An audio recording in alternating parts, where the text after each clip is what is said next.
नमस्कार दोस्तों, स्वागत है आपका ताज कैरियर इंस्टीट्यूट पे। चलिए आज हम शुरू करने जा रहे हैं जो अपना अलग टॉपिक रहेगा प्रश्नावली का, वो है एमएस वर्ड यानी कि एप्लीकेशन सॉफ्टवेयर का। और एप्लीकेशन सॉफ्टवेयर में अपना सबसे पहले ले रहे हैं अपन एमएस वर्ड। एमएस वर्ड होता क्या है? तो दोस्तों ये एमएस वर्ड जो है ये सॉफ्टवेयर एक प्रकार का सॉफ्टवेयर है और एप्लीकेशन टाइप का सॉफ्टवेयर है। इसे एप्लीकेशन सॉफ्टवेयर कहते हैं।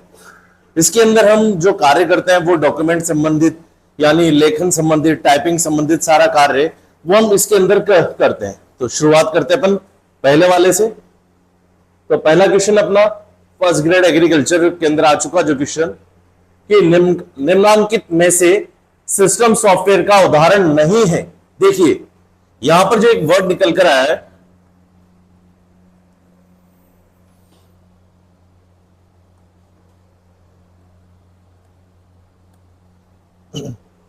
यहां पर जो एक वर्ड निकल कर आया है सिस्टम सॉफ्टवेयर। एक मिनट रुकिए, मैं इसका चेंज कर लूं। सिस्टम सॉफ्टवेयर, ये सिस्टम सॉफ्टवेयर होता क्या है? तो दोस्तों अपन ने क्लास में पढ़ा था कि सॉफ्टवेयर हमारे तीन तरह के होते हैं। एक सॉफ्टवेयर होता है सिस्टम सॉफ्टवेयर, यानी कि ऐसे सॉफ्टवेयर जो कि कंप्यूटर के लिए बहुत ज्यादा जरूरी है, सबसे ज्यादा जरूरी है, बिना इनके कंप्यूटर चल ही नहीं सकता। इसमें दो तरह के सॉफ्टवेयर होते हैं। पहला जो सॉफ्टवेयर होता है वो ऑपरेटिंग सिस्टम कहलाता है, दूसरा होता है लैंग्वेज ट्रांसलेटर्स। ऑपरेटिंग सिस्टम जैसे कि विंडोज हो गया, लिनक्स हो गया, एंड्रॉइड हो गया, वो सारे ऑपरेटिंग सिस्टम के अंतर्गत आते हैं। लैंग्वेज ट्रांसलेटर जो भाषा अनुवादक जिसे हम कह सकते हैं, यानी कि हमारी जो भाषा है ह्यूमन रीडेबल लैंग्वेज को वो कन्वर्ट करता है मशीन लैंग्वेज के अंदर और वापस मशीन लैंग्वेज से कन्वर्ट करता है ह्यूमन की लैंग्वेज के अंदर। वो लैंग्वेज ट्रांसलेटर होते हैं। लैंग्वेज ट्रांसलेटर भी तीन तरह के होते हैं, असेंबलर, इंटरप्रेटर और कंपाइलर। ये हमने पहले पढ़ा था। एक सॉफ्टवेयर होता है अपने पास एप्लीकेशन सॉफ्टवेयर। एप्लीकेशन सॉफ्टवेयर कौन कौन से होते हैं? जैसे कि एमएस वर्ड, जिसका हम आज यहां पर क्वेश्चन लेकर आए हैं। एक होता है एक्सेल, पावर पॉइंट, वो सब इसमें आते हैं एप्लीकेशन सॉफ्टवेयर के अंतर्गत। और तीसरा होता है हमारा यूटिलिटी सॉफ्टवेयर।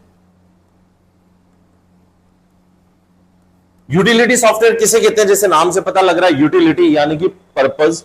जो ऐसे सॉफ्टवेयर जो किसी न किसी खास उद्देश्य के लिए बनाए गए हैं।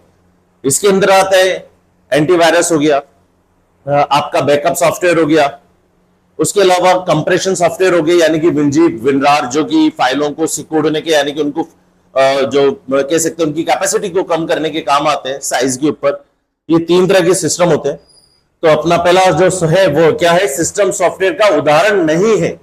तो चलिए सबसे पहले दे रखा है उबंटू। उबंटू एक लिनक्स का प्रकार होता है। और लिनक्स क्या है? एक ऑपरेटिंग सिस्टम है, यानी कि सिस्टम सॉफ्टवेयर हो गया। एमएस वर्ड जैसा भी पढ़ा, ये एप्लीकेशन सॉफ्टवेयर है जिसके अंतर्गत हम टाइपिंग से संबंधित कार्य करते हैं। उसके बाद है लिनक्स, लाइनेक्स हिंदी के अंदर, एक ये ऑपरेटिंग सिस्टम। और विंडोज 10, ये भी एक विंडोज भी एक क्या होता है? एक सिस्टम सॉफ्टवेयर। ये ऑपरेटिंग सिस्टम है, ये भी ऑपरेटिंग सिस्टम है, ये भी ऑपरेटिंग सिस्टम है। यानी कि हमारे पास उबंटू, लिनक्स और विंडोज, ये तीनों सिस्टम सॉफ्टवेयर है। लेकिन जो हमारे क्वेश्चन में क्या था? सिस्टम सॉफ्टवेयर का उदाहरण नहीं है। तो तीनों सिस्टम सॉफ्टवेयर है लेकिन एमएस वर्ड नहीं है। एमएस वर्ड कौन सा सॉफ्टवेयर है? एप्लीकेशन। तो हमारा इसका आंसर क्या हो जाएगा? Second number, MS word. चलिए आगे बढ़ते हैं।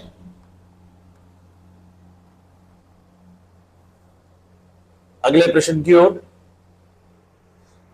एमएस ऑफिस 2017 में विंडोज को दो भागों में स्प्लिट करने के लिए कौन से मेन्यू ऑप्शन का प्रयोग किया जाता है? विंडोज को दो भागों में बांटने के लिए। तो विंडोज को दो भागों में हम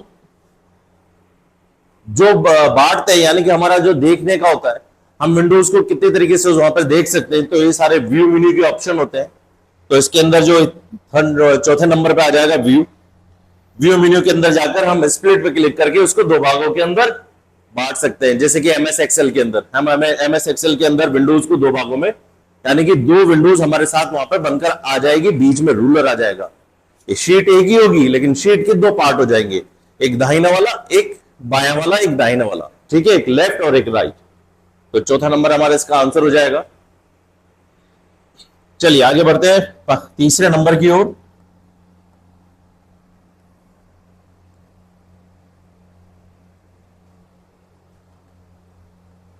एमएस ऑफिस 2007 में लास्ट एक्शन को रिपीट करने के लिए, लास्ट एक्शन यानी कि जिसे मैं बोल सकता हूं कि पिछला एक्शन वापस करने के लिए, देखो एक होता है कि अंडू और एक होता है रीडू, ठीक है। अंडू का मतलब होता है कि जो मैंने कार्य कर लिया उसको दोबारा गलती को सही करने के लिए, और रीडू के क्या मतलब होता है कि जो हमने सही करा है वापस उस पर पहुंचने के लिए। तो यानी कि सीधे सी बात है, इसको रीडू के लिए कह रहा है कि लास्ट एक्शन को रिपीट करने के लिए कौन सी शॉर्टकट। वैसे तो रीडू के लिए जो होती है Ctrl+Y होती है, देखिए अंडू की शॉर्टकट की होती है Ctrl+Z, और रीडू की होती है Ctrl+Y, ठीक है। ये इसके ऊपर यहां पर हमारे पास ये दे नहीं रखा, यहां पर दे रखा F2, F4, F6 और F8, ठीक है। तो यहां पर क्या हो जाएगा हमारे पास F4। F4 भी Ctrl+Y की तरह काम करती है। लास्ट एक्शन को रिपीट करने के लिए हम किसकी का उपयोग करते हैं, F4 का, ठीक है। F2 काम आती है रीनेम की, यानी कि किसी भी फाइल या फोल्डर को रीनेम करने के लिए, या एक्सेल के अंदर किसी सेल के अंदर रखे हुए डेटा को एडिट करने के लिए हम F2 का यूज करते हैं। यह सूचना सहायक परीक्षा के अंदर आया हुआ है। चलिए आगे बढ़ते हैं चौथे प्रश्न की ओर।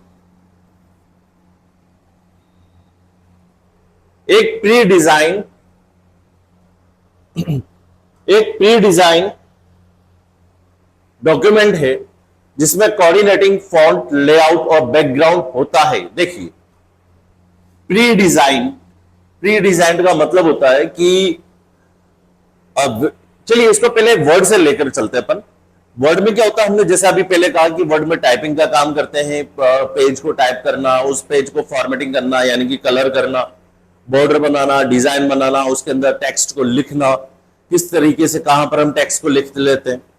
तो दो तरीके से करते हैं, या तो हम हमारी चॉइस के अकॉर्डिंगली कर लें कि वहां पर हम चॉइस के अकॉर्डिंग वहां पर उसका बैकग्राउंड डाल दें, यानी कि उस कागज को, उस पेज जो हमको नजर आ रहा है वो सफेद कलर का होता है बाय डिफॉल्ट, लेकिन उसको हम कलर कर सकते हैं किसी भी कलर में, या वहां पर हम कोई पिक्चर डाल सकते हैं और उस पिक्चर के ऊपर हम बॉर्डर पेस्ट कर सकते हैं, बॉर्डर लगा सकते हैं जिसे पेज बॉर्डर कहते हैं। टेक्स्ट टाइप कर सकते हैं अलग अलग तरीके से, हम उसकी हेडिंग को डिसाइड कर सकते हैं, बुलेट यानी कि वहां पर हम बुलेट दे सकते हैं, नंबरिंग दे सकते हैं, टॉपिक दे सकते हैं। ये हमारा कस्टमाइज्ड होता है। एक होता है प्री डिफाइंड, यानी कि वर्ड हमको एक ऑफर करता है एक फैसिलिटी जिसमें उसके ऑलरेडी बने हुए कुछ वहां पर डिजाइन आउटलेट वहां पर मौजूद होते हैं और हमको डायरेक्टली कस्टमाइज न करना पड़े, इसलिए हम डायरेक्टली वहीं से उसको चूज कर लेते हैं अगर हमको वहां पर कोई पसंद आ जाता है। वो चूज की गई डिजाइन को हम फिर एडिट करके, यानी कि हल्की थोड़ी बहुत हमको वहां से काटा छाटी करनी हो, कुछ चीज टेक्स्ट बदलना हो, तो हम वहां पर भी उसको कर सकते हैं। तो वो प्री डिजाइन डॉक्यूमेंट कहलाते हैं। तो वो उसको किस नाम से जाना जाता है वहां पे, वो होता है टेम्पलेट। रूलर का तो जो पेज के ऊपर यानी कि टॉप साइड पे और इधर वर्टिकल और एक हॉरिजॉन्टल दो रूलर होते हैं। मॉडेम ये इंटरनेट के लिए संबंधित कार्य करता है, गाइड सहायक के लिए। तो टेम्पलेट इसका आंसर हो जाएगा टेम्पलेट, ठीक है। चलिए आगे बढ़ते हैं पांचवें की ओर। यदि आप एक ऐसे फॉन्ट का प्रयोग करते हैं जो एक ब्राउजर द्वारा सहायता प्राप्त नहीं होता है, तो मूल पाठ देखिए।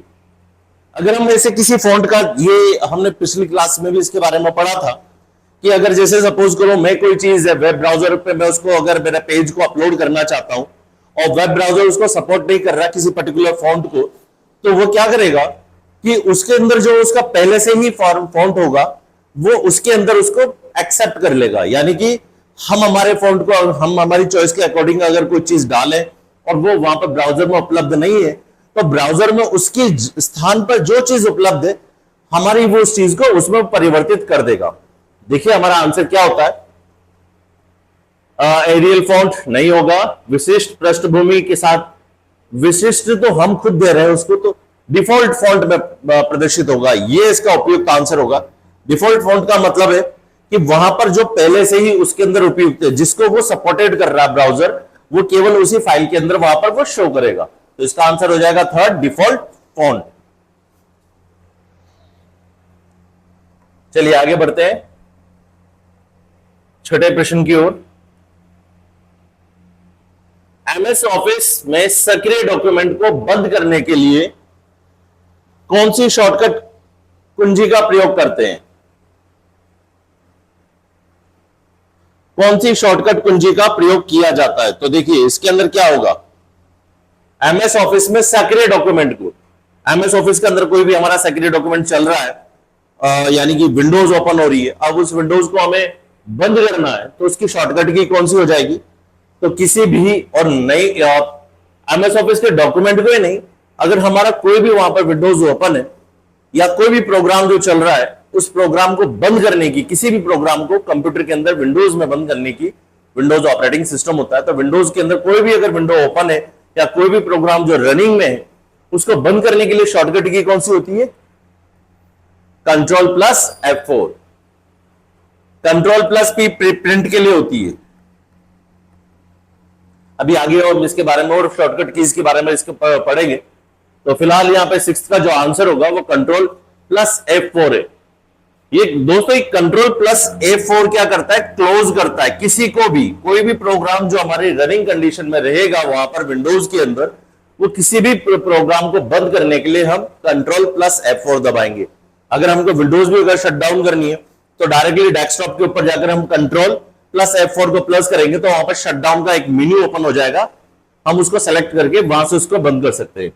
तो ये सभी के लिए बंद करने के लिए, एक डॉक्यूमेंट को नहीं, सभी के लिए। तो इसका हो जाएगा आंसर चौथा, कंट्रोल प्लस F4। चलिए आगे बढ़ते हैं अगले।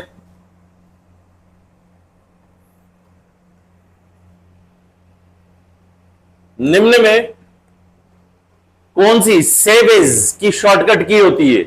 सेव एज की शॉर्टकट की के लिए यूज किस में करते हैं? सूचना सहायक के अंदर आया हुआ है ये। एक काम करते हैं, इसको भी यहां से आप डिलीट कर देते तो ये सही रहेगा। ठीक है, चलिए बताइए इसका। सेव एज वैसे तो होता है, देखो कंट्रोल सेव में अगर किसी फाइल को अगर सेव करते हैं तो सेव की जो शॉर्टकट की होती है वो होती है कंट्रोल प्लस S।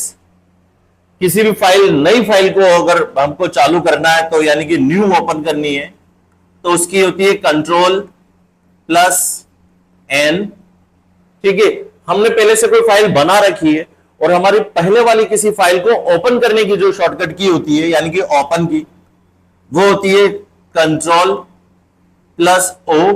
ठीक है, ये फाइल से संबंधित है, लेकिन यहां पर पूछा है कि सेव एज के लिए, तो देखिए वही वाला है कि यहां पर हमारे पास कंट्रोल S तो दे नहीं रखा, तो यहां पर हमारा जो आंसर होना चाहिए वो कौन सा होना चाहिए?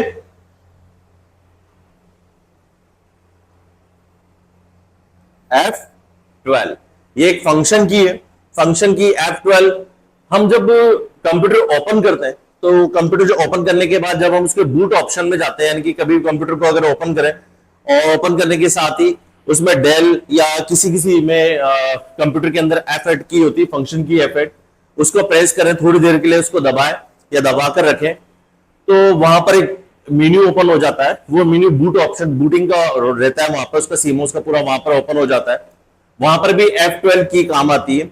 F12 की को अगर हम वहां पे प्रेस करेंगे तो सेव एंड एग्जिट का ऑप्शन आ जाएगा वहां पे, और जो सेव को, तो यहां पर इसका आंसर हो जाएगा F12। चलिए आगे बढ़ते हैं।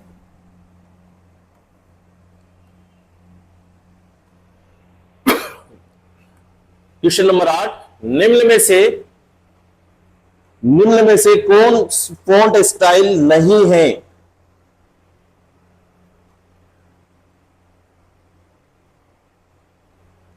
फॉन्ट स्टाइल नहीं है। फॉन्ट स्टाइल यानी फॉन्ट को पहचानने का तरीका, फॉन्ट की हम स्टाइल कैसे चेंज करें। तो देखो बोल्ड फॉन्ट स्टाइल होती है किसी भी द्वारा, हमारे द्वारा लिखे गए किसी भी वर्ड को अगर बोल्ड करना हो यानी उसको गहरा प्रदर्शित करना हो तो बोल्ड का यूज करते हैं। ठीक है, इसकी शॉर्टकट की होती है Ctrl+B, इटैलिक, CTRL,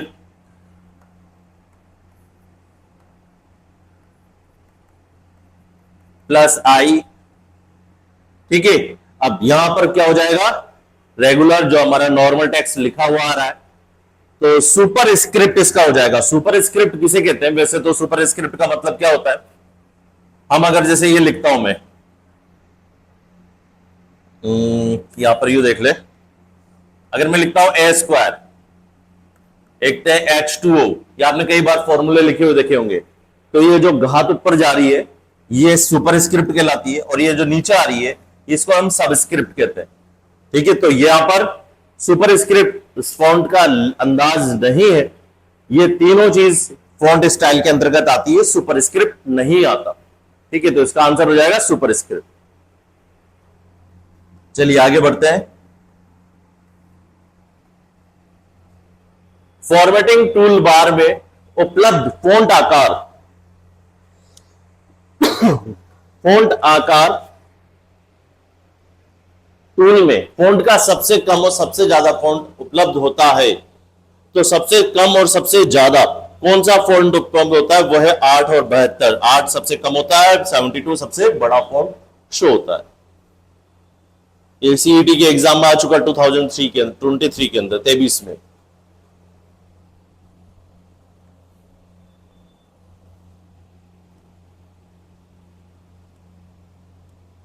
चलिए आगे बढ़ते हैं। ऑटो करेक्ट मूल रूप से किन शब्दों को बदलने के लिए बनाया गया है,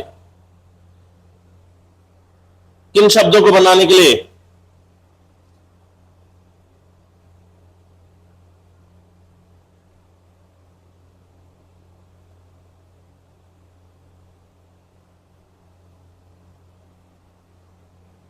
छोटे और बार बार आने के लिए, व्याकरणिक करेक्ट रूप से गलत या गलत वर्तनी वाले, समान। तो इसका आंसर, ऑटो करेक्ट फीचर क्या होता है पहले तो सुनिए। ऑटो करेक्ट भी क्या होता है कि इसका उपयोग वैसे हम किस लिए करते हैं, मान के चलिए वर्ड में हम कोई लंबी स्पेलिंग, लंबा वर्ड अगर यूज करने जा रहे हैं और वो लंबा वर्ड बार बार आ रहा है वहां पे, तो हम क्या करते हैं उसके एक दो वर्ड को ही लिखकर, ये सेटिंग को पहले करनी पड़ती है ऑटो करेक्ट ऑप्शंस के अंदर, विंडोज के अंदर जाकर 2-3 अक्षर को लिख दे तो ऑटोमेटिकली वो उसको वहां पर पूरा अक्षर लेकर आ जाएगा। यहां पर जो बाय डिफॉल्ट ऑटो करेक्ट का यूज किया जाता है वो किस लिए, गलत वर्तनी के लिए किया जाता है। अगर हम कभी अगर कोई चीज वहां पर अगर हम वहां पर लिख दें कि कोई स्पेलिंग, और वो स्पेलिंग हमको उसकी किसी शब्द की स्पेलिंग याद नहीं है, और जितनी भी हमको जैसी भी टूटी फूटी याद है हमने टूटी फूटी लिख दी, तो उसके ऊपर जो कंप्यूटर वर्ड है वो एक लाइन उसके ऊपर वहां पर ले आता है लाल कलर की, तो वो उसको वहां से हम उसको करेक्ट भी कर सकते हैं, या डिक्शनरी में हमें ऐड करना हो तो ऐड भी कर सकते हैं, वरना ऑटो करेक्ट के जरिए वो हमारे द्वारा लिखा गया वो जो वाक्य है वो अपने आप सही में परिवर्तित हो जाएगा। ये ऑटो करेक्ट का यूज होता है। ऑटो करेक्ट नाम से पता लग रहा है ऑटोमेटिकली उसको सही करने वाला, तो वो किनको सही करता है, गलत वर्तनी वाले शब्दों को सही करता है। ठीक है, चलिए आगे बढ़ते हैं। वर्ड में कौन सी सुविधा एक व्यक्ति को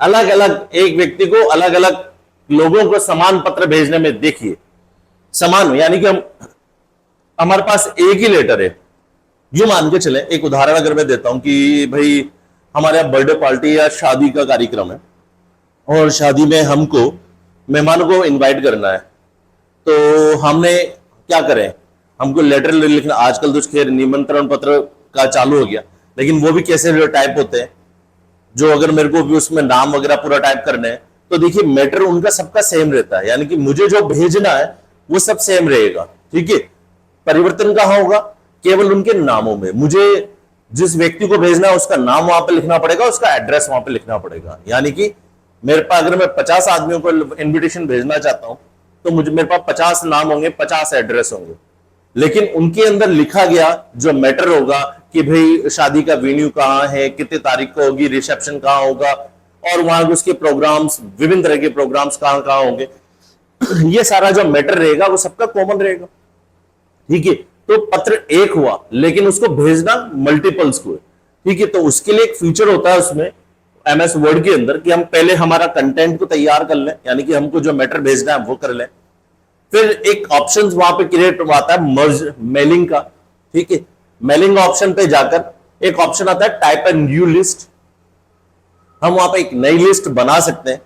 और उसके साथ ही एमएस वर्ड हमको एक सुविधा और देता है कि अगर हमारे पास ऑलरेडी पहले की बनी हुई लिस्ट हो तो हम उसको वहां पे इंपोर्ट भी करा सकते हैं, या हमारे पास एक्सेल में पड़ी हुई कोई शीट हो जहां पर हमारे डेटा हो, डेटा का मतलब है जहां पर हमारे नाम हो लिखे हो, जिसको पर्सन को हमें भेजने, उनके एड्रेस लिखे हो, उनके कॉन्टेक्ट नंबर, जो कुछ भी उनका वहां पर उनसे संबंधित जानकारी हो वो रखी हुई हो, तो हम एक्सेल की फाइल को भी यहाँ पर इंपोर्ट करा सकते हैं। और वो क्या होगा कि जैसे उसको इंपोर्ट कराएंगे, इंपोर्ट का मतलब लेकर आएंगे, तो वो सारे नाम 50 नाम है अगर, तो हमारा लिखा गया है जो ये लेटर है ये अपने आप इस ऑप्शन के जरिए 50 जिसे कैसे 50 टाइप में, यानी कि वो 50 बार ऑटोमेटिकली पेस्ट होता चला जाएगा। यानी कि लिखा हमने एक बार है लेकिन हमको नजर कितनी बार आ जाएगा, वो 50 बार। हम 50 की प्रिंटिंग निकाल सकते हैं, हमको बार बार टाइप नहीं करना पड़ेगा, टाइप हमको केवल नाम करने पड़ेंगे। मैटर कॉमन है तो उसको एक बार लिखना पड़ेगा। ठीक है, तो वो कौन सा है, देखो मैक्रो जो ऑप्शन होता है एक्सेल का, इसके अंदर हम किसी भी डेटा को रिकॉर्ड करने के लिए इसका नाम है मेल मर्ज, नाम से पता लग रहा है मेल मर्ज। मर्ज का मतलब होता है मिलाना, मेल का मतलब होता है मेल लेटर, यानी कि लेटर को मिलाना, यानी कि डेटा सोर्स। देखिए यहां पर दो तरह की फाइलें बनती है मेल मर्ज के अंदर। पहली फाइल होती है डेटा सोर्स जिसके अंदर एड्रेस लिस्ट होती है, यानी कि नाम पते की लिस्ट होती है। ठीक है, और दूसरा होता है मेन डॉक्यूमेंट,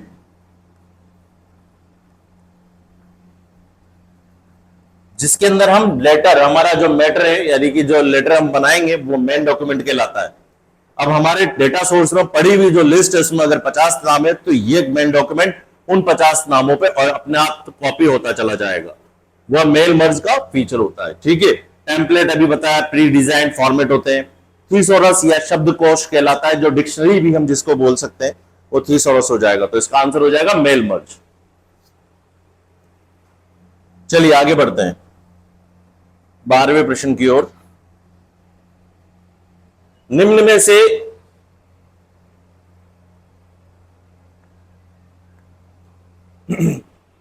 डॉक्यूमेंट व्यू नहीं है, नॉर्मल व्यू बिल्कुल ये है, डॉक्यूमेंट व्यू है, क्योंकि हमको जो सामान्यतः ओपन करते हुए जो व्यू नजर आता है वो वैसे तो वो कौन सा होता है, प्रिंट लेआउट का व्यू होता है वो तो, लेकिन हम वहां पे एक नॉर्मल व्यू भी होता है जो सामान्यतः नजर आ रहा है। वेब लेआउट जो हमारा, अगर हमने कोई वर्ड पे वेब कोई टेक्स्ट लिखा, टाइप लिखा, अब उसको हम एज ए HTML यानी वेब पेज के रूप में सेव कराना चाहते हैं, तो वो वेब पेज में कैसा नजर आएगा वो हम वेब लेआउट पे भी देख सकते हैं। प्रिंट लेआउट यानी प्रिंटिंग से पहले हमको किस तरीके से नजर आएगा, हमारे हमने लिखा गया टेक्स्ट कहां पर होगा, किस तरीके से वहां पर वो प्रदर्शित होगा, वो प्रिंट लेआउट का होता है। वर्क व्यू कोई सा भी व्यू नहीं होता। ठीक है, तो इसका जो आंसर होगा वो क्या हो जाएगा,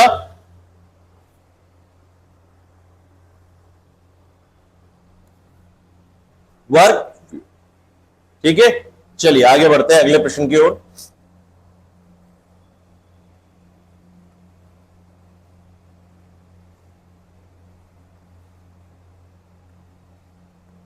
एमएस वर्ड में स्पेलिंग तथा ग्रामर के लिए निम्न में से कौन सी शॉर्टकट की होती है।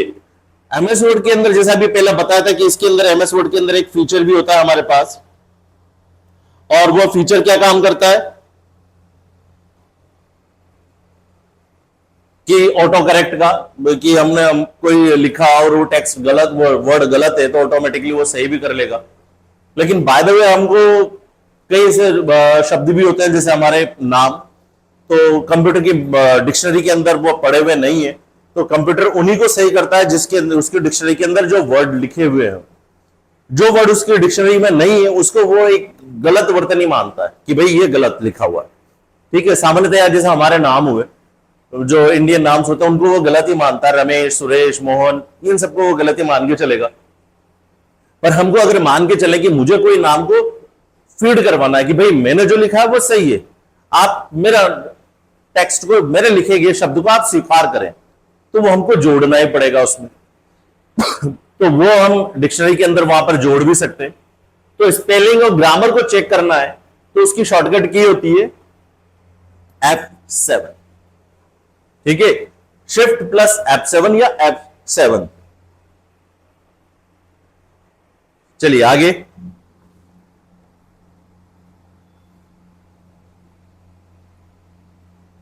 MS वर्ड के साथ कार्य करते समय कौन सा विकल्प फाइल मेन्यू के अंदर उपलब्ध नहीं होता?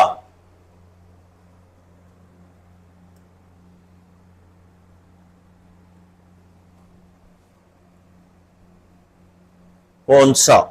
ठीक है, तो देखिए सेव फाइल मेन्यू का होता है, सेव एज भी फाइल मेन्यू का होता है, हेडर एंड फुटर इंसर्ट का होता है,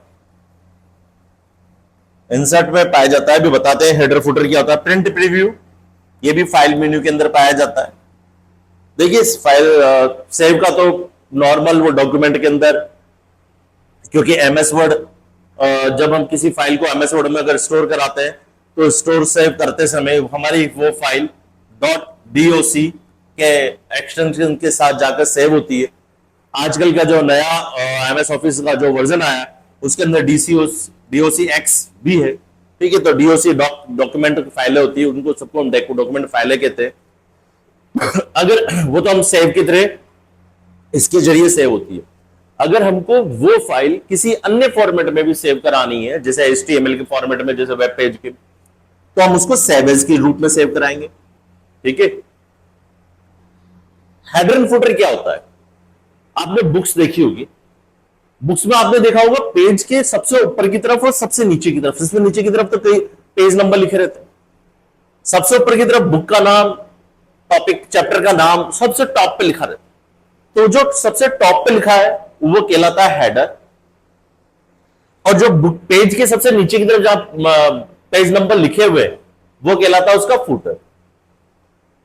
ये होते हैं इंसर्ट मेन्यू का ऑप्शन होता है, तो ये फाइल मेन्यू का ऑप्शन नहीं होता। तो इसका आंसर हो जाएगा हमारा third number, header and footer. Clear? चलिए आगे बढ़ते हैं 15वें नंबर पे।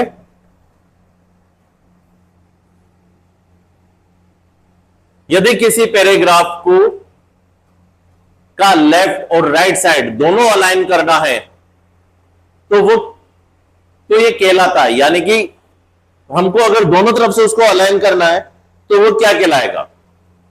सबसे पहले तो अलाइन। देखिए मैं यहां पर इसको एक चित्र के माध्यम से समझाता हूं। ये हमारे पास एक पेज है MS वर्ड का। बाय डिफॉल्ट जो हमने लिखना चालू करा, जब हम लिखना चालू करते हैं तो हमने यहां से लिखना चालू करा,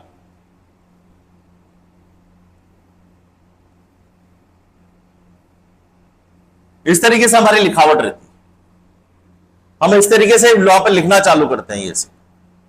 ठीक है, तो आपने यहां पर एक चीज देखी होगी, हमारे द्वारा लिखी गई जितनी भी लाइनें, वो सारी लाइनें इस भाग से एक जैसी आ रही, मतलब एक समानांतर। यहां पर अगर हम लाइन खींचे तो प्रॉपर एक सीधी लाइन बन जाएगी यहां, जबकि इस तरफ से कोई लाइन आगे पीछे आगे पीछे, तो इन लाइनों को जमाने को ही अलाइन कहते हैं, अलाइनमेंट कहते हैं। और कंप्यूटर के अंदर MS वर्ड में 4 तरह के अलाइनमेंट पाए जाते हैं। कौन कौन से होते हैं? एक होता है लेफ्ट, जो ये वाला है। एक होता है राइट, यानी कि अगर यही वाला पोर्शन जो सारी इधर से जमी हुई है, अगर ये सब उधर पहुंच जाए, यानी कि अगर सारी लाइनें यूं जमी हुई हो, जैसे मैं इसको एक और बना देता हूं, एक नीचे हो जाएगा काफी, 1 मिनट रुकिएगा, मैं यहां पे इसको चेंज कर देता हूं।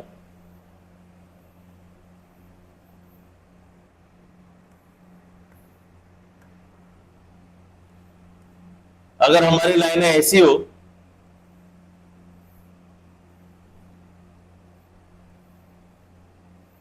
ये हमारा राइट लाइन है, ठीक है। अगर हमारी लाइनिंग यूं हो जाए, मैं एक काम करते हैं, ये हमारी राइट लाइन हो गई,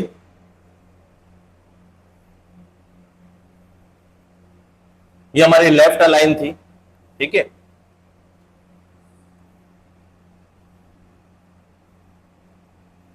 ये हमारी सेंट्रल लाइन हो गई, मैं इसको अलग रंग में ले लेता हूं।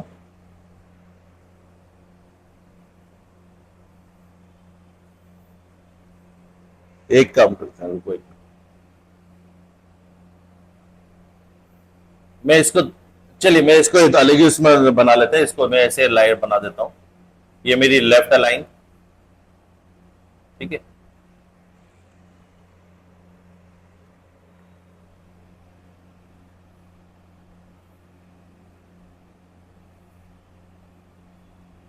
ये हमारी सेंट्रल लाइन हो गई।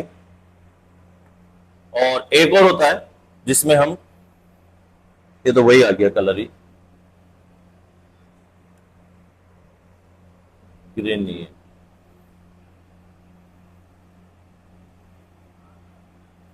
देखिए यह हमारे पास यह है, यह है राइट अलाइन, ये राइट अलाइनमेंट है, यह है लेफ्ट, यह है सेंटर,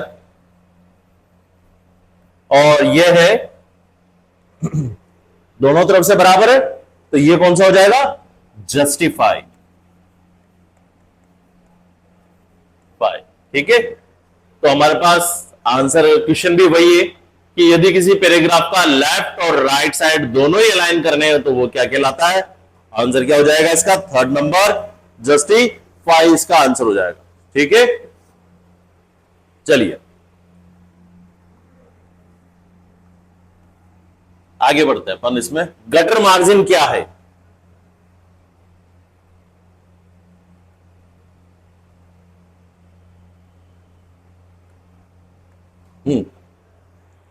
गटर मार्जिन किसे कहते हैं, तो गटर मार्जिन क्या होता है,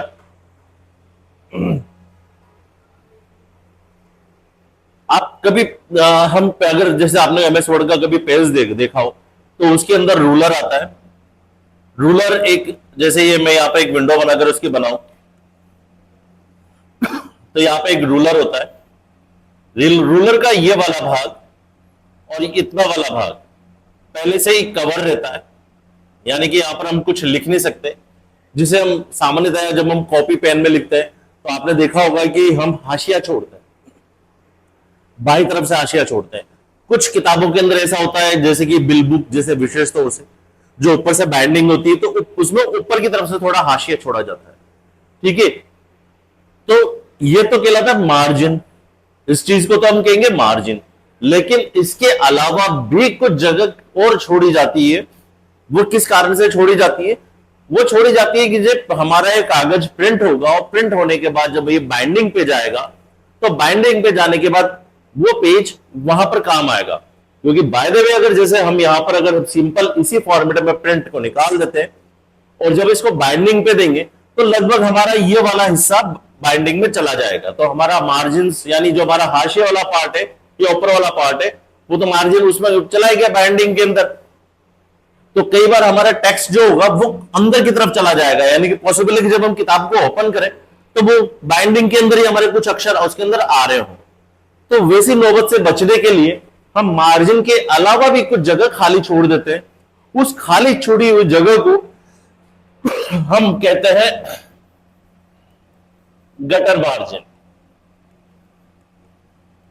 ठीक है, वो क्या कहलाता है? गटर मार्जिन कहलाता है। तो इसका आंसर क्या हो जाएगा? मुद्रण में बाई मार्जिन से जुड़ने वाली मार्जिन, मुद्रण में दाई मार्जिन से जुड़ने वाली मार्जिन, मुद्रण के अंदर, मुद्रण के में पृष्ठ के बाइंडिंग साइड से। यस, देखो बाई और दाई दोनों तरफ हो सकता है। बिल बुक हो तो ऊपर की तरफ से होता है अधिकतर बिल बुक्स में, हमारी किताब हो तो बाएं तरफ से होता है, कुछ किताबों में दाएं तरफ से भी होता है। ठीक है, तो वो ऑप्शन हो सकता है। तो इसका जो करेक्ट आंसर होगा वो होगा थर्ड नंबर, मुद्रण में पृष्ठ के बाइंडिंग साइड से, जिस तरह भी हमको बाइंडिंग करवानी है उस तरफ से जुड़ने वाला जो मार्जिन होता है वो ये कहलाता है। ठीक है, चलिए आगे बढ़ते हैं 17वें नंबर पे।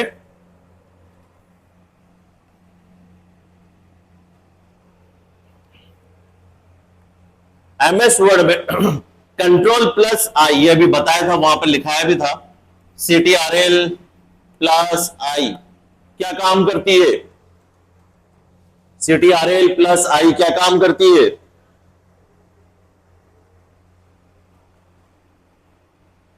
बताइए। बड़े आकार में बदलने के लिए नहीं, उसके लिए कौन सा? कंट्रोल प्लस ब्रैकेट का निशान, एक ब्रैकेट का निशान होता है वहां पे ऐसा, उसको दबाए रखे। ठीक है, तो अभी तो यहां पे हमारे पास जो होगा वो होगा इटैलिक करने के लिए चौथा नंबर।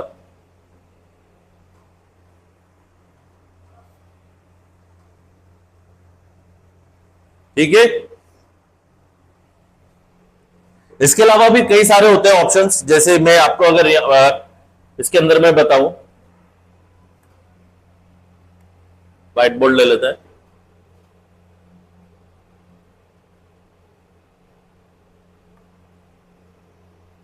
चलिए हो गया। देखिए इसके अलावा कंट्रोल प्लस वाई जेड मैंने और एन एस वगैरह बता दिए थे। उसके अलावा यहां पर कुछ शॉर्टकट की होती है, जैसे CTRL प्लस ए, जिसका मतलब होता है सेलेक्ट ऑल। वर्ड में लिखे गए सारे डेटा को सेलेक्ट करने के लिए हम इसका प्रयोग करते हैं, CTRL प्लस ए। ठीक है, एक होता है CTRL कंट्रोल प्लस सी, जो कॉपी के लिए काम होता है। एक होता है CTRL प्लस एक्स, जिसका उपयोग किया जाता है कट के रूप में, किसी भी पार्ट को कट करना हो तो कंट्रोल प्लस एक्स। एक यूज होता है कंट्रोल प्लस क्या, कॉपी हो गया, कट हो गया, अब क्या यूज होगा? पेस्ट। पेस्ट यानी चिपकाना। बताएं इसके किसकी होती है? ये होता है V, control plus V। CTRL plus B, ये चिन्हित करे गए टेक्स्ट को अगर बोल्ड में परिवर्तित करना है तो हम इसका यूज करते हैं बोल्ड का। कंट्रोल प्लस आई, इसका यूज करते हैं इटैलिक के अंदर। ठीक है, ये कुछ ऑप्शंस है, ये कुछ शॉर्टकट कीज है जो हमारे वहां पे यूज की जाती है। एक होता है कंट्रोल प्लस पी, इसका यूज होता है प्रिंट के लिए।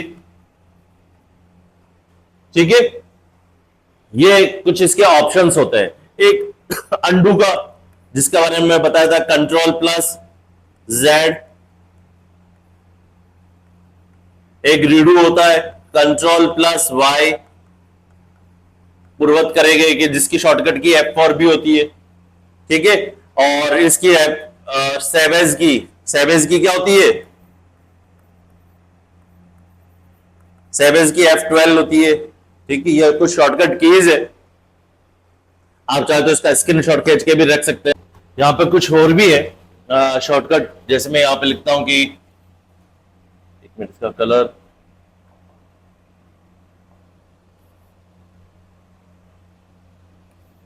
CTRL प्लस ई,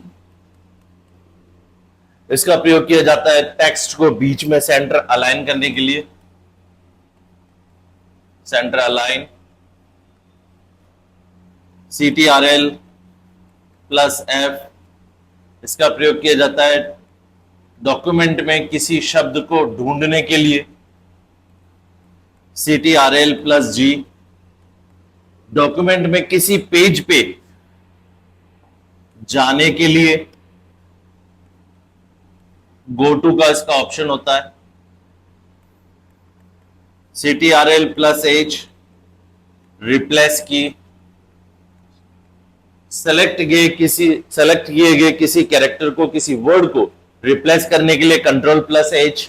इसके अलावा CTRL प्लस K, इसका उपयोग किया जाता है हाइपरलिंक को बनाने में, यानी कि किसी कोई शब्द है, उस शब्द को अगर हमको हाइपरलिंक करना है, हाइपरलिंक जोड़ना है। हाइपरलिंक का मतलब होता है कि किसी शब्द को हम इस तरीके से बना देते हैं कि अगर उस शब्द पर क्लिक करें तो कोई दूसरा डॉक्यूमेंट या कोई दूसरी फाइल वहां पर ओपन हो जाए, उसके लिए हम हाइपरलिंक का प्रयोग करते हैं।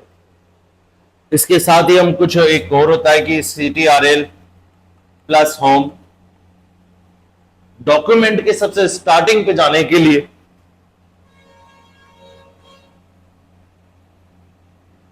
डॉक्यूमेंट के शीर्ष भाग पर पहुंचने के लिए एक है CTRL प्लस एंड, डॉक्यूमेंट के निम्न भाग सबसे नीचे वाले पोर्शन पे यानी कि एंड पार्ट पे जाने के लिए। ये MS वर्ड की कुछ शॉर्टकट कीज है, ठीक है, जो टाइपिंग के दौरान कई जगह हमारे पास काम आती है। तो चलिए वापस अपने क्वेश्चंस की तरफ आते हैं। ये हमारा यहां तक हो गया था, आगे बढ़ते हैं 18 पे। तो 18 वाला क्वेश्चन है हमारे पास कि MS वर्ड के संदर्भ में सही उत्तर का चयन कीजिए। सही उत्तर कौन सा होगा इसका?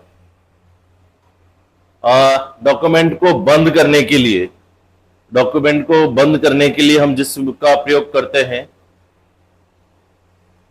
डॉक्यूमेंट को समस्त सामग्री को चयनित करने के लिए, तो चयनित करने के लिए तो सबसे पहले होता है ए, फॉन्ट साइज को 1 पॉइंट बढ़ाने के लिए, ठीक है, फॉन्ट साइज को अगर हम 1 पॉइंट बढ़ाएं, और पूर्व में की गई क्रिया को रीडू करने के लिए,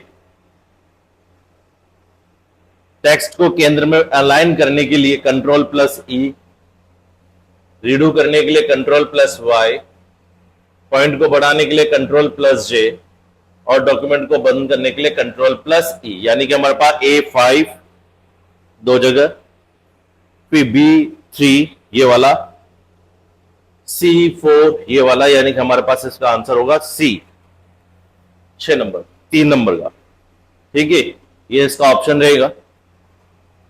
चलिए आगे बढ़ते हैं 90वें प्रश्न की 19वें की ओर।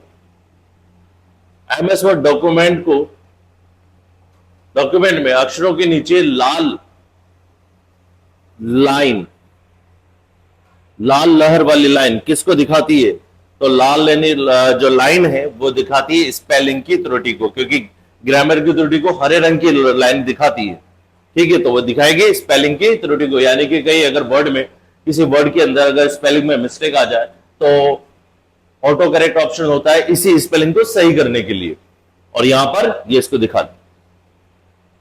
चलिए आगे बढ़ते हैं इसके बाद ही।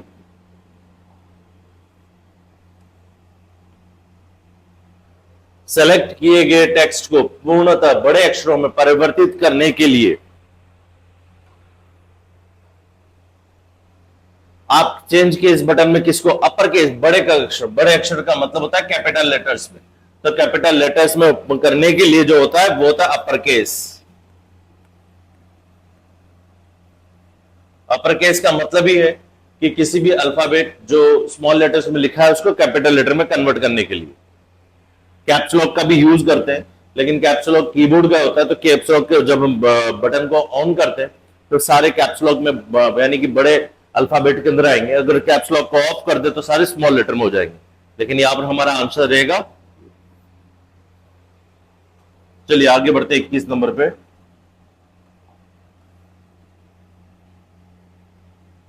एमएस वर्ड में यह भी बताया था, गो टू मेन्यू की शॉर्टकट की है control plus G, 4 number. Go to यानी कि गो टू का यूज किया जाता है डॉक्यूमेंट, जब हम गो टू की कंट्रोल प्लस जी को क्लिक दबाते हैं कीबोर्ड के थ्रू तो एक वहां पे मेन्यू ओपन होता है। वो मेन्यू में ऑप्शंस नजर आते हैं कि डॉक्यूमेंट के हमको कहाँ जाना है, जैसे सपोज मान के चले कि हमारे पास 10 पेज है, तो पेज पे जाना है या किस सेक्शन पे जाना है या किस पैराग्राफ पे जाना है, तो जहां कहीं भी हमको जाना हो तो हम उसको गो टू का यूज करते हैं। जैसे गो टू सेलेक्टेड किए गए, जैसे पेज पे जाएंगे, जैसे 5 नंबर का पेज सेलेक्ट किया तो वो सीधा 5 नंबर पे हमारा कर्सर चला जाएगा। ठीक है, तो इसका यूज गो टू का होता है। चलिए आगे बढ़ते हैं। 22 नंबर, एमएस वर्ड में फॉन्ट को परिवर्तित करने के लिए, फॉन्ट को परिवर्तित करने के लिए कौन सी शॉर्टकट की का यूज किया जाता है? फॉन्ट एफ, तो इसका यूज किया जाएगा control plus shift plus F. ठीक है, चलिए आगे बढ़ते हैं। आगे बढ़ते हैं 23 पे।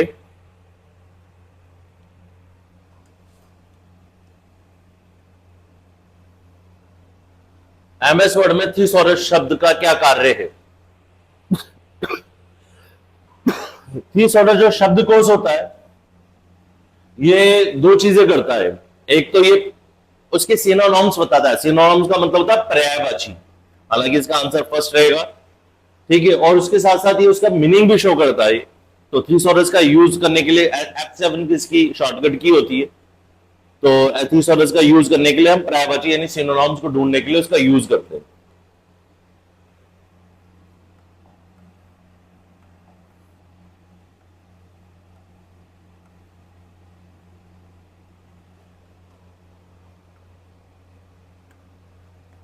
एमएस वर्ड में कंट्रोल प्लस इक्वल्स टू का प्रयोग किसके लिए किया जाता है? तो सुपरस्क्रिप्ट, ये अपने सुपरस्क्रिप्ट सबस्क्रिप्ट पढ़ा था, तो कंट्रोल प्लस इसका यूज किया जाता है सबस्क्रिप्ट के लिए। ठीक है, सबस्क्रिप्ट का मतलब होता है किसी टेक्स्ट का नीचे की तरफ आ जाना, जैसे ये। ठीक है, ये सबस्क्रिप्ट है, यहां पर टू अभी सबस्क्रिप्ट पे आया हुआ है। और सुपरस्क्रिप्ट का यूज जो करेंगे सुपरस्क्रिप्ट के लिए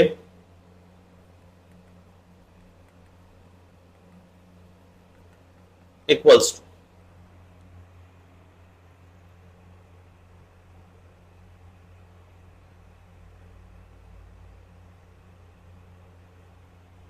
ठीक है। चलिए आगे बढ़ते हैं। एमएस वर्ड में नया पृष्ठ प्रारंभ करने के लिए, नया पृष्ठ यानी कि नए पेज पे आने के लिए हम कौन सी की का यूज करते हैं?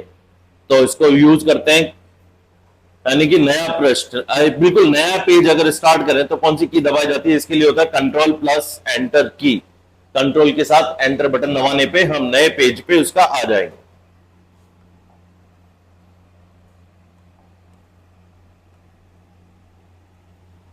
चलिए, निम्न में से कौन सा वर्ड प्रोसेसर फाइल मेन्यू के लिए उपयुक्त किया, फाइल मेन्यू के लिए विकल्प नहीं है? फाइल मेन्यू में सेव होता है, न्यू होता है, ओपन होता है, अनडू। अनडू है एडिट का, ये एडिट मेन्यू के अंदर पाया जाता है, और जबकि ये तीनों कौन से में होते हैं? फाइल मेन्यू के अंदर पाए जाते हैं। तो नहीं पाया जाता है वो होता है ये अनडू, जिसकी शॉर्टकट की क्या होती है? Control plus Z.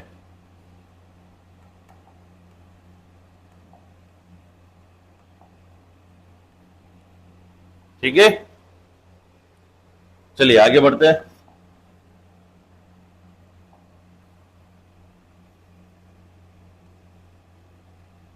MS office word 2016 में डॉक्यूमेंट में वाटरमार्क डालने के लिए आप किसका प्रयोग करेंगे?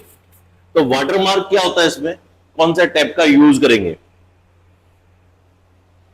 वाटरमार्क का मतलब क्या होता है? वाटरमार्क का मतलब होता है जैसे कि हमारे कुछ स्लाइड्स के अंदर पीछे की तरफ टीसीआई का जो लेबल आ रहा था पेज के पीछे, तो किसी भी पेज के पीछे जो हम कुछ लिखते हैं यानी कि पेज के बैकग्राउंड पे जो लिखा रहता है वो वाटरमार्क कहलाता है।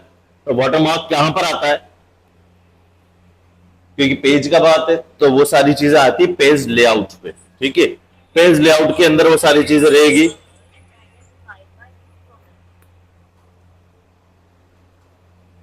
चलिए आगे बढ़ते हैं।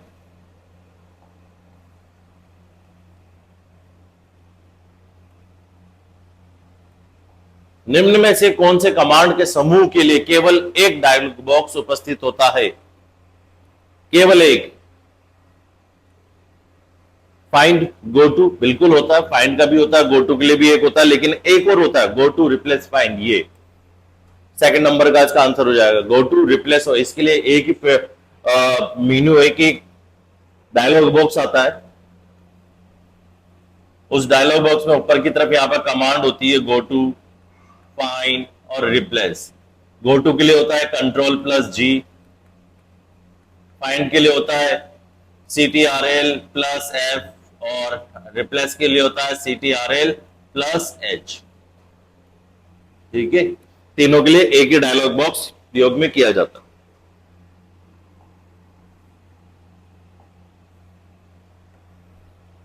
वर्ड रैप, वर्ड रैप ये यहां पे क्या है? वर्ड रैप का यूज किया जाता है। एक्चुअली वर्ड रैप ये यहां पर गलत लिखा है। वर्ड रैप का मतलब जो होता है वो क्या होता है कि टेक्स्ट को ये ऑटोमेटिकली एडजस्ट कर लेता है अकॉर्डिंगली किसी इमेज के या दूसरे पेज के। तो ये इसका जो आंसर होना चाहिए वो पहला नंबर, कि जरूरत के अनुसार टेक्स्ट को अपने आप दूसरी लाइन के अंदर ये एडजस्ट कर देता है। ठीक है, वो वर्ड रैप फीचर कहलाता है।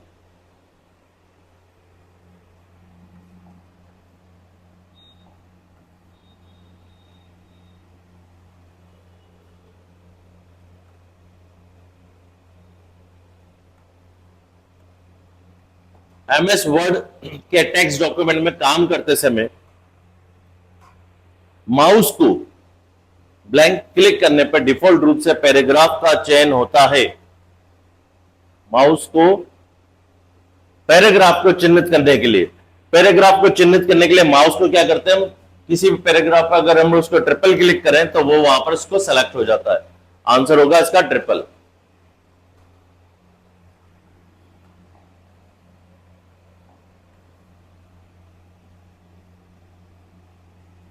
वर्ड में इंसर्ट मेन्यू, इंसर्ट का मतलब नाम से पता लग रहा है इंसर्ट है, यानी कि किसी भी पेज के अंदर कोई भी चीज को हमको डालना हो तो वहां पर हम इंसर्ट का यूज करेंगे। इमेज को, क्लिप आर्ट को, बहुत सारी चीजें को डालने के लिए किया जाता है। तो वो एमएस वर्ड में, तो एमएस वर्ड में इंसर्ट मेन्यू का उपयोग करके निम्नलिखित में से किसे प्रविष्ट नहीं की कराया जा सकता? तो टेबल आती है, लाइन स्पेसिंग नहीं आती, शेप्स अभी बताया था आती है, और हेडर, ये दोनों आते हैं। लाइन स्पेसिंग फॉर्मेटिंग के वाले ऑप्शंस का रहता है ये, तो ये नहीं होगा। यहां पर इंसर्ट मेन्यू के अंदर लाइन स्पेसिंग नहीं आती। इसका आंसर हो जाएगा सेकंड, लाइन स्पेसिंग।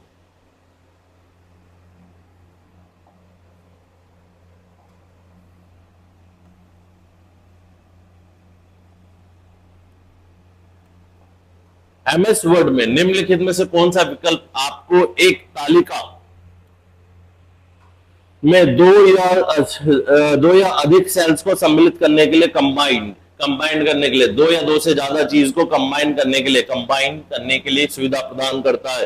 तो डिस्ट्रीब्यूट, ये तो बांटना होता है, तो कंबाइन तो है ही नहीं। इरेज का मतलब होता है हटाना, तो ये भी नहीं होगा। स्प्लिट टेबल, स्प्लिट का मतलब होता है विभाजित, एक टेबल को दो से भागों में, तो इसको बांटना।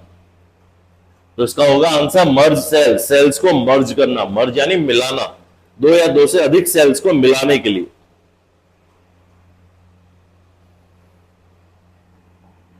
चलिए 33 पे आते हैं। एमएस वर्ड में बहुविधि शब्दों, लाइनों या पैराग्राफ का चयन कौन सी कुंजी का प्रयोग करके किया जाता है? कौन सी कुंजी का प्रयोग करके बहुविधि कई शब्दों, लाइनों, पैराग्राफ का चयन किया जाता है? शिफ्ट के माध्यम से नहीं, फंक्शन की भी नहीं, ऑल्ट में। हम क्या करते हैं यहां पे, कंट्रोल का प्रयोग करके हम दो या दो से अधिक शब्दों, लाइनों, पैराग्राफ को चयन कर सकते हैं। ठीक है, तो इसका आंसर हो जाएगा फोर्थ, कंट्रोल।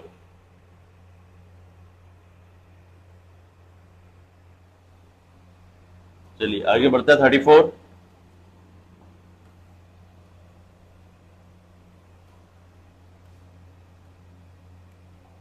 वर्ड डॉक्यूमेंट में पेज ब्रेक करने के लिए, पेज ब्रेक करने के लिए हम किसका प्रयोग करते हैं? तो पेज ब्रेक, ब्रेक करना है, ब्रेक, ब्रेक कम इंसर्ट, ब्रेक इंसर्ट करने के लिए नाम ही दे रखा है, ये खुद ही दे रखा है, तो यहां पर हम करेंगे insert then break, page break option आता है उसमें, तो हो जाएगा इंसर्ट एंड ब्रेक, चौथा नंबर।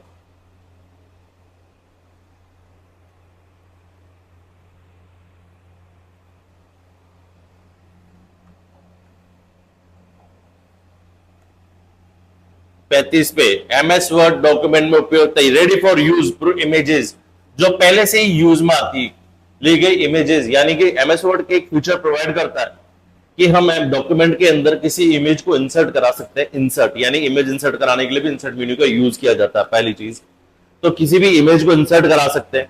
अब इमेज कौन सी इंसर्ट कराए, वो एमएस वर्ड हमको दो तरह की फैसिलिटी प्रोवाइड करता है। एक तो कस्टमाइजेशन की, कस्टमाइजेशन का मतलब होता है हम हमारे उपयोग में लाने जाने वाली किसी भी इमेज को हम वहां पे इंसर्ट करा सकते हैं। मान के चलिए हमारे पास कोई वहां पर हमने इंटरनेट से डाउनलोड करी या किसी अन्य सोर्स के माध्यम से हमने वहां पर हमने कोई इमेज डाउनलोड कर रखी है, स्टोर कर रखी है कंप्यूटर पे, और उसको अगर हम इंसर्ट कराना चाहते हैं तो इंसर्ट मेन्यू में जाकर इमेज ऑप्शन पे क्लिक करके हम वहां से सेलेक्ट कर सकते हैं, पहला।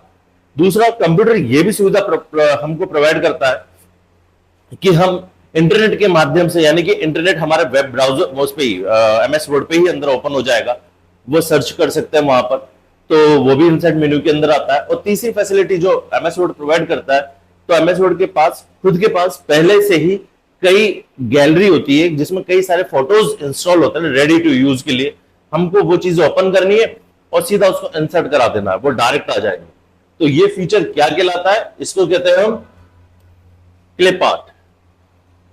ठीक है, क्लिप आर्ट एक फैसिलिटी होती है जिसके अंदर ऑलरेडी कई सारी इमेजेस होती है, हम डायरेक्टली उसको इंस्टॉल करा सकते हैं।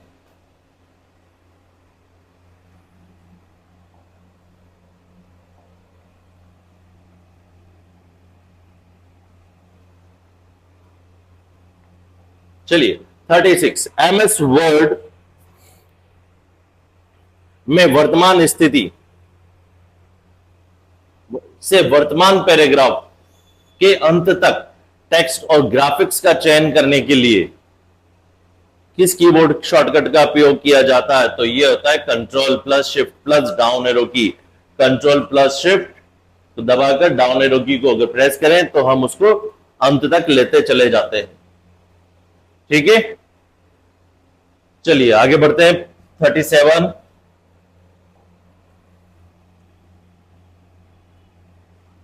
एमएस वर्ड में डॉक्यूमेंट में फाइल ऑब्जेक्ट डालने के लिए, फाइल ऑब्जेक्ट डालने के लिए हम किसका प्रयोग करते हैं?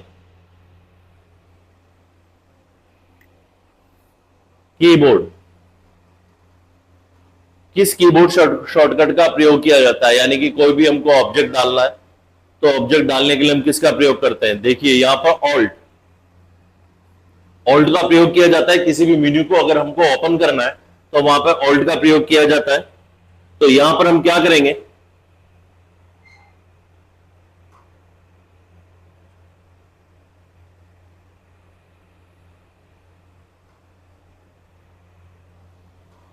देखिए कंट्रोल ऑल्ट प्लस एन से तो क्या होगा, इंसर्ट जो मेन्यू है वो ओपन हो जाएगा।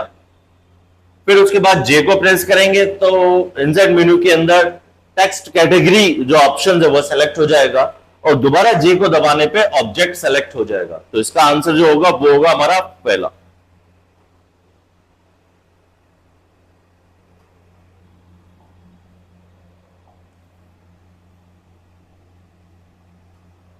पोर्ट्रेट और लैंडस्केप विकल्प है किसके? पेपर के आकार का, पेज ओरिएंटेशन का। तो ये है इसका पेज ओरिएंटेशन। पोर्ट्रेट का मतलब होता है सीधा, अगर पेज हमने ऐसे रख रखा है तो ये है पोर्ट्रेट, और लैंडस्केप कैसा हो जाएगा, आयताकार, ये लैंडस्केप।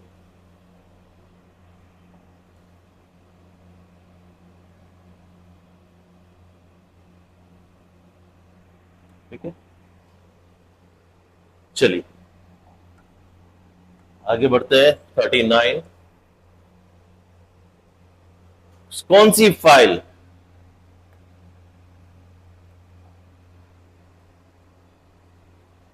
MS वर्ड को शुरू करती है? इसमें से कौन सी फाइल है जो MS वर्ड को शुरू करती है? यानी कि जब हम MS वर्ड सॉफ्टवेयर को अगर इंस्टॉल करते हैं तो MS वर्ड के सॉफ्टवेयर के अंदर, यानी कि जहां पर MS वर्ड का सॉफ्टवेयर जाकर इंस्टॉल होता है विंडोज के अंदर, वहां पर ये फाइल ऑटोमेटिकली जाकर सेव हो जाती है। और ये वहां पर जाकर कौन सी फाइल है जो वहां पर मेन पड़ी रहती है और वो जाकर स्टोर होती है? तो इसका आंसर जो होगा वह विनवर्ड।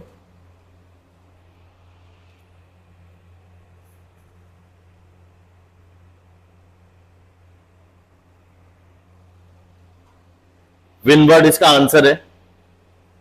ठीक है, विनवर्ड एक फाइल होती है। अगर विनवर्ड अगर विंडोज के अंदर सी ड्राइव के अंदर जाकर इंस्टॉल होती है, अगर हम इस विनवर्ड को वहां से हटा दें तो हमारे पास जो डेस्कटॉप पर वर्ड की फाइल पड़ी होगी वो वहां पर उसका कोई कार्य नहीं होगा, वो एक तरह से निष्क्रिय हो जाएगी। ठीक है, तो ये विनवर्ड की फाइल होती है। चलिए आज के अंतिम प्रश्न की ओर। सेलेक्ट किए गए टेक्स्ट को एक स्थान से दूसरे स्थान पर ले जाने के लिए मूव एंड पेस्ट कोई ऑप्शन होता है? ये कॉपी एंड पेस्ट। कॉपी से क्या होता है कि वो अपनी पहली जगह पे भी रहेगा और दूसरी जगह पे पहुंच जाएगा। ठीक है, तो इसके लिए तो शॉर्टकट की क्या होती है, कंट्रोल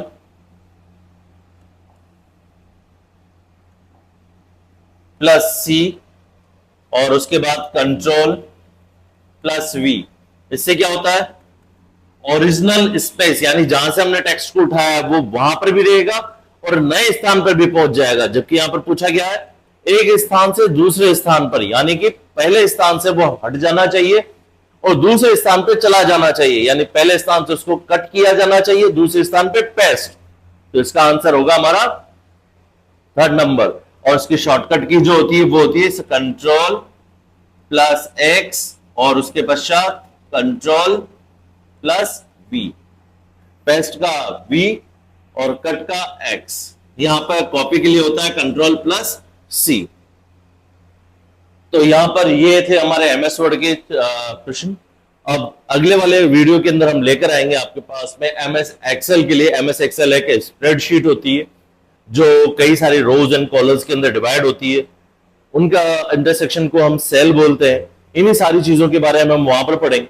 यहां पर लिखे कि कई सारी जो शॉर्टकट कीज है वो एक्सेल के अंदर वो कॉमन रहती है। ठीक है, बाकी की वहां पर भी कुछ इसके अलावा नए फीचर्स वहां पर आएंगे। तो मिलते हैं फिर अगले प्रश्नावली के अंदर। धन्यवाद।